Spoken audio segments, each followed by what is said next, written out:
experiences with volunteering. What does volunteerism mean to you? Well, to me, volunteerism is kind of just contributing to something that's greater than myself. And unlike, we say we are trying to contribute to something greater than ourselves on our resumes, but this is kind of in its purest form because there's no ulterior motives. It's just purely doing something because you want to help other people. It's compassion. It's purest form. How did you come to volunteer at the soup kitchen? Well, I remember I was in church one Sunday morning because it is a religious story, and we were reading the biblical verse about Lazarus, or Lazarus. I don't know. It was one biblical verse where there was a man who didn't lead a bad life. He was pretty wealthy, and he had this beggar outside his door who he just ignored his entire life. And then when they both died, the beggar, of course, went to heaven, but the other guy went to hell because he didn't help the beggar.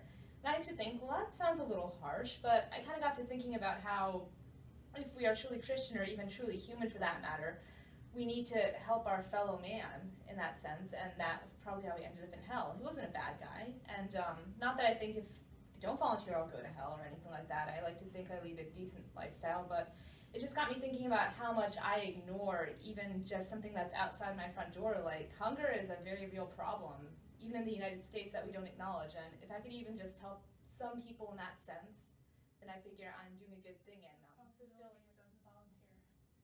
Well, first off, I'm the one that's in charge of driving the soup kitchen van. So basically that means I go to the CCM building and I just wait for everyone who's going to volunteer to go ahead and gather.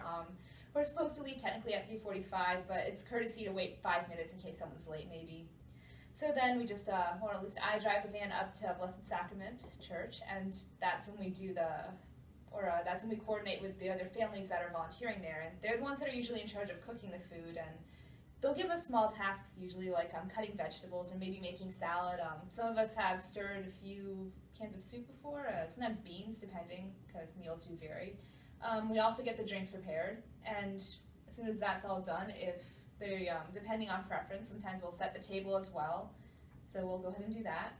And at about 4:30, the doors will open, and that's when all of the people will come and go and eat. And if we have a surplus of volunteers, some of us will be serving at the table. So for instance, if we're serving sloppy joes, we'll have someone pass out the buns, and then someone else will be there spooning in the meat, and then another person will maybe be there to pass out chips. And that's really to make sure that everyone gets equal amounts of food.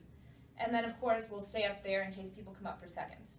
But if there's a ton of us there, some of us will stay in the kitchen. And in the kitchen, we'll start the cleanup process. Like if someone leaves early, which does happen quite often, they'll drop off the forks and the knives and the spoons and anything else, and we'll start cleaning those.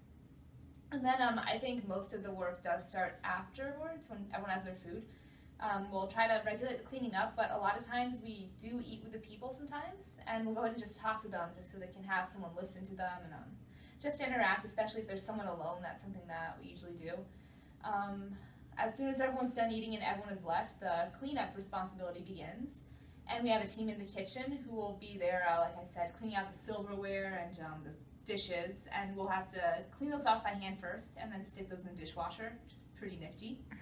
And then we have people outside who are cleaning up the actual mess hall, I guess you'd call it. And this means scrubbing off tables, sweeping floors, and just making sure that all the food is out of the dining hall and into the trash. And we usually take out the trash last, and that's usually a wrap-up. And then after that, turn off the lights, make sure that no one is left in the church, because that would kind of be a horrifying experience. It's locked there all night. So as soon as we verified that, we go back to CCM through the van, and that's pretty much a typical day. What was your best memory from volunteering? I actually had a few, but I think one of the ones that I really, really remember stood out to me was sometime around Thanksgiving, I think it was, we had decided to, or at least the person who provided the food had provided an entire rack of ham, which is pretty cool because, the holidays. And of course, there's a lot of people there because it was the end of the month, and that's typically when we get the most clientele, I guess, if you want to call it that.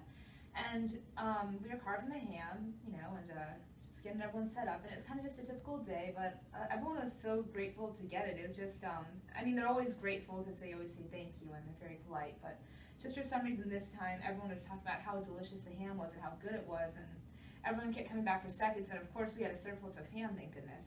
So that was always a good thing, but the fact that everyone was just, this is so delicious, it tastes just like mom's or homemade stuff, and it really pulled out my heartstrings for some reason, because I think in that moment I kind of realized about how much I myself take for granted and how grateful everyone is at this point to get something so close to a Thanksgiving meal, and it probably actually was as close to a Thanksgiving dinner a lot of those people would get. So that was definitely, when I realized that we had given that to them, that made me feel really good. So definitely a positive experience.